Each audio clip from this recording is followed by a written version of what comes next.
All right. So I'm going to call us to order at 5:37. Liz, are you taking minutes for us? Thank you. Anyone want to be a timekeeper? This is going to be a pretty short meeting, so hopefully we won't need one.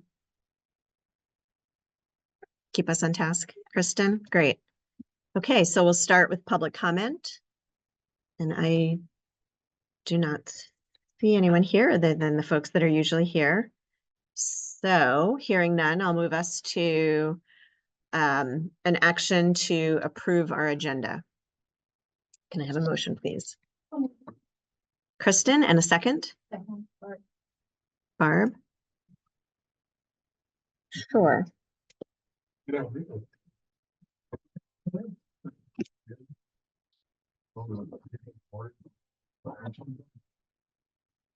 Yeah, we talked about that when Patrick and Aaron and I met, and we didn't hear anything from the board at the last meeting that made us think we were going to take any action and that this would really be an update. And if there was going to be anything that Patrick heard about before this meeting and we had the opportunity to, we would add it, but also we recognized if something came up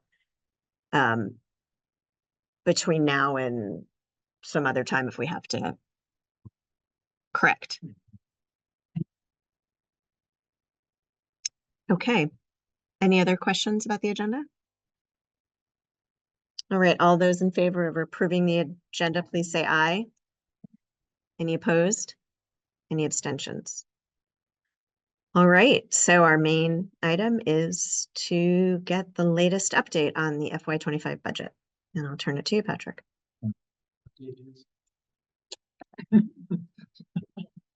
Excellent.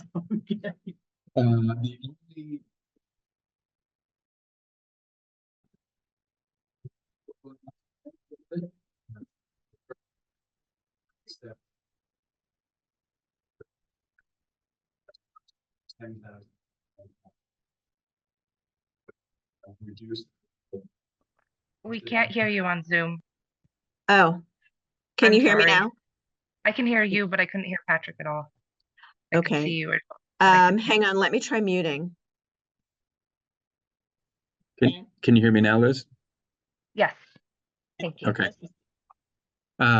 So I think where we left off, I was just explaining that the yield that we're using right now, that is the same yield we had on Thursday night's meeting, was 9,775. And the talk is that potentially that yield might go up to $10,009. But it's not strong enough information right now that we can change our updates based on that. And we have reached out to the printers in particular for the distribution of the budget flyer, which is where we're explaining the anticipated tax impact. The very last date that we can get that to the printers, so that it's in mailboxes at homes on the Friday before our annual meeting, which we felt we wanted to have that Saturday as a 1-day buffer to be sure that people have it at least by the weekend. We have to have that into the printer by this coming Thursday morning. So in the event, I think I have the authority from the board based on our Thursday meeting that if that yield goes from 97.75 to 10,009, I would update the anticipated tax impact, and that's what we would send out Thursday morning. If it doesn't change in a more confident way between now and then, what we talked about on Thursday is what will go out to the printer this coming Thursday.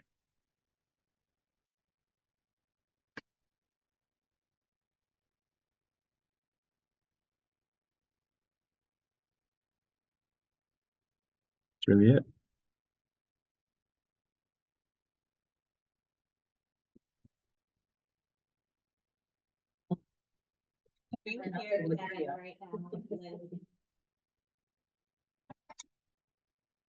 I'm guessing what Kevin was to say, but isn't I right?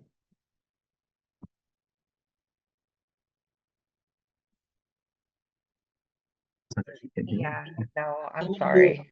Asking us if we can hear. We can only hear whoever's in front of the computer. Yeah, Sorry. I'm going to mute. So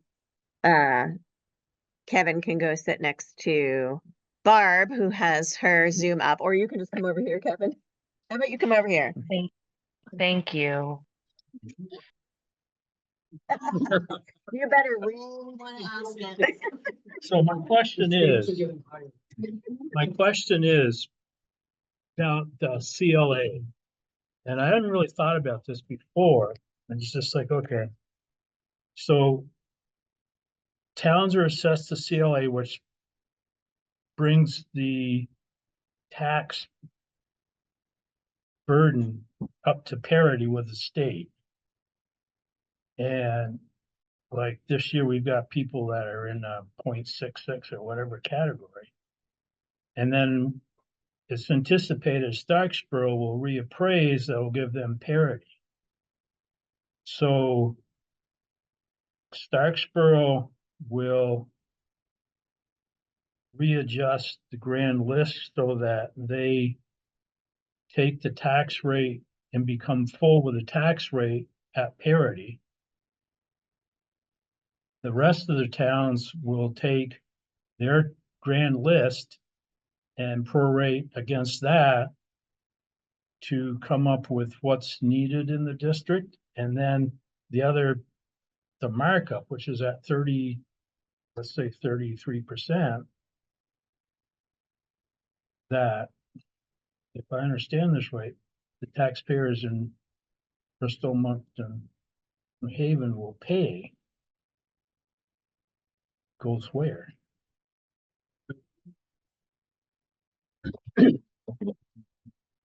No.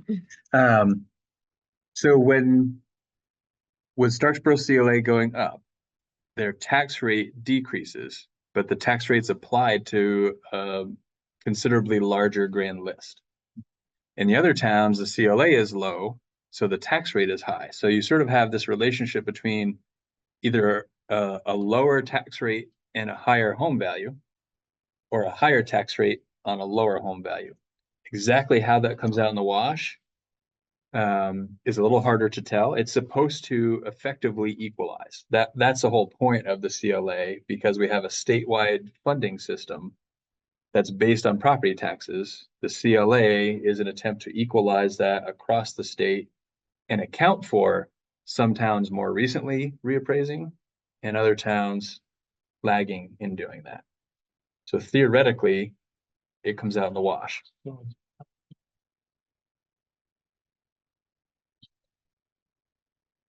Correct.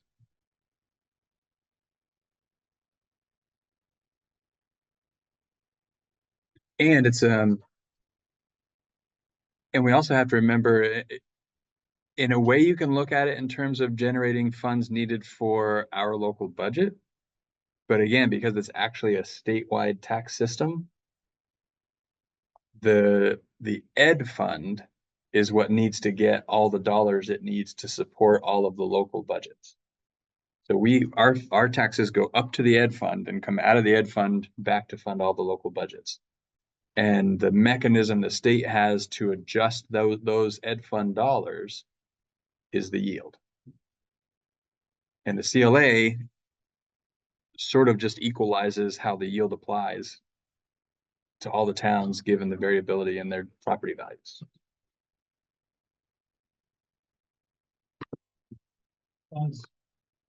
Towns are not at parity, and Starksboro is it?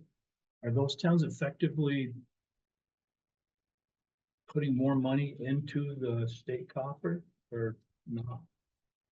Probably not.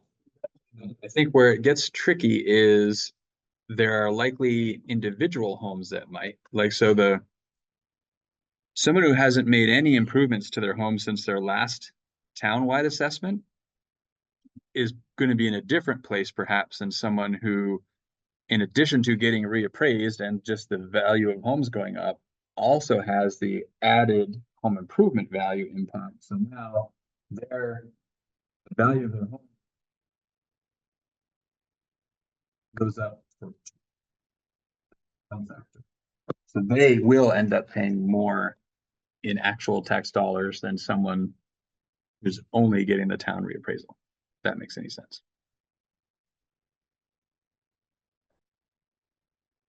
I can't.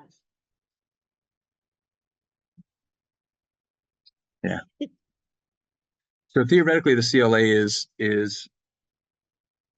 it levels the playing field.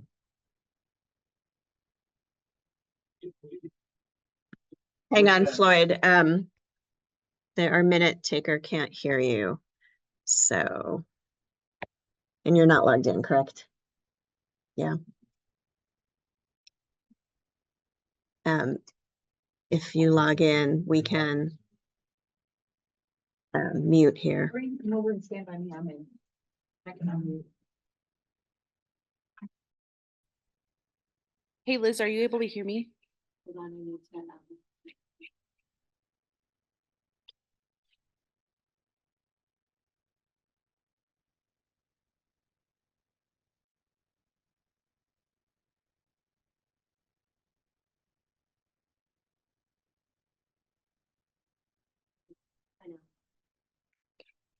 I think if we look at it in the reverse with Starksboro, meaning Starksboro has been reappraised, so their value of their property is now 400,000, for example.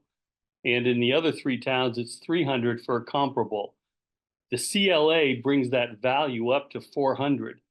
So it washes it across both computations.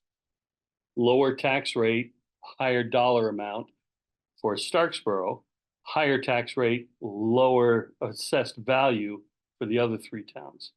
So there's no additional charge being applied district-wide to level that. Does that make sense or not quite? Kind of I swirling. hear what you're saying.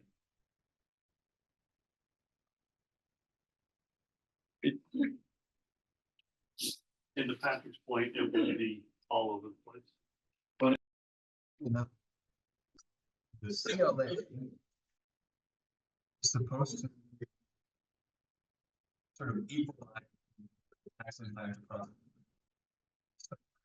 one lever that state has, which is yield. That's everyone.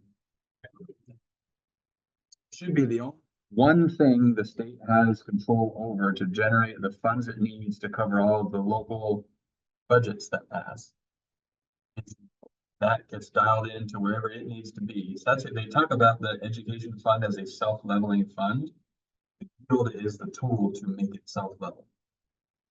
It will do whatever they have to the yield to generate the dollars that the state ed fund needs to cover all the budgets that pass. LA is simply an attempt to ensure that home values are equalized across the state, given a range of timelines when new towns reset. Basically is an attempt to put all fair market or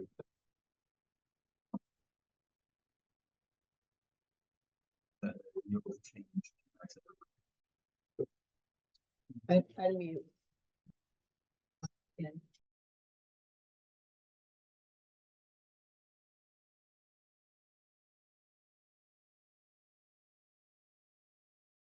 We can't hear you.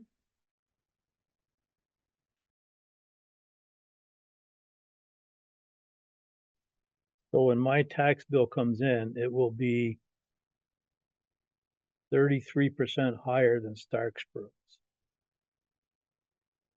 The tax rate will be 33% higher than Starksboro because my grand list is depressed by that. Okay.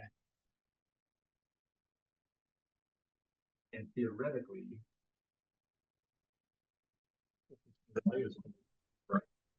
Well, that's.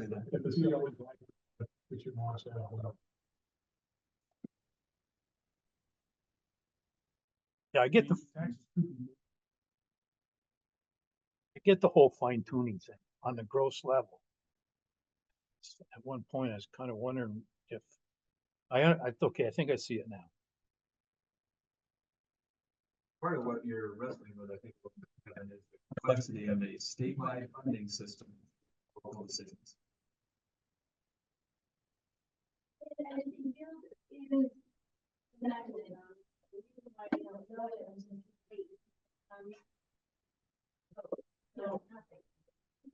Right.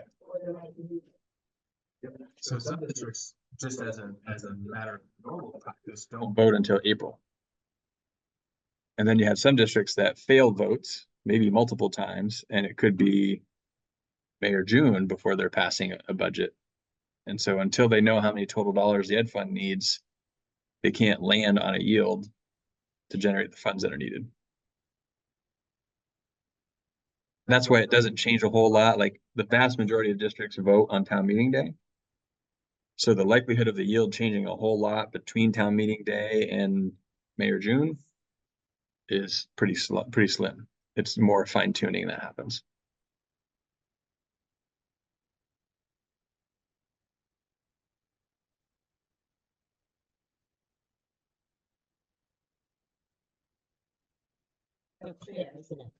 No, I think I've got it.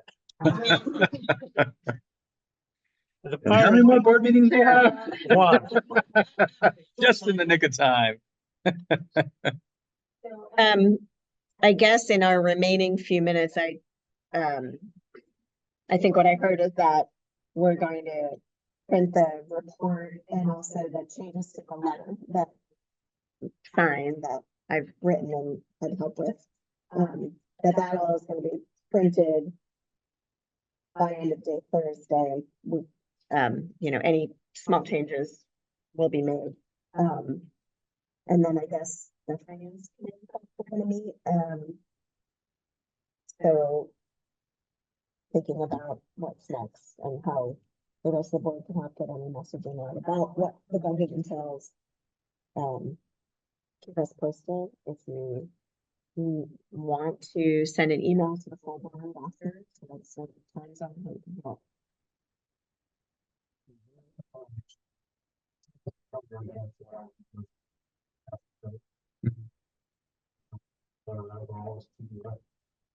The one piece that I think was going to be discussed more tonight was around the paragraph descriptors of like Article 9 explained and Article 10 explained.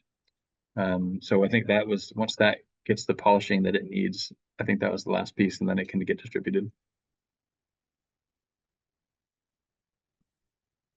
And the one clarification I would add to your statement, Krista, is so our plan going forward, which I think was the intent from Thursday's meeting, was both the annual report and the flyer. So the flyer gets mailed out. The annual report we actually print in-house, and then we distribute some number of hard copies.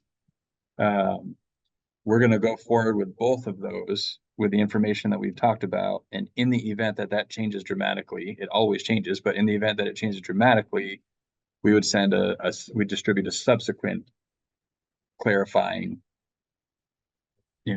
document of some sort.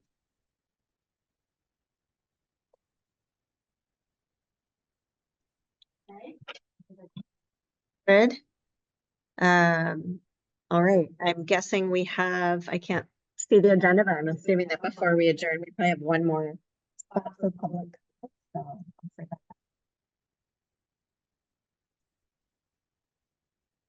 Hearing none, I will entertain a motion to adjourn. Kristen? And second? Right. Okay, all those in favor of joining at 6 on the dot, please say aye. Aye. Any opposed? Any abstentions?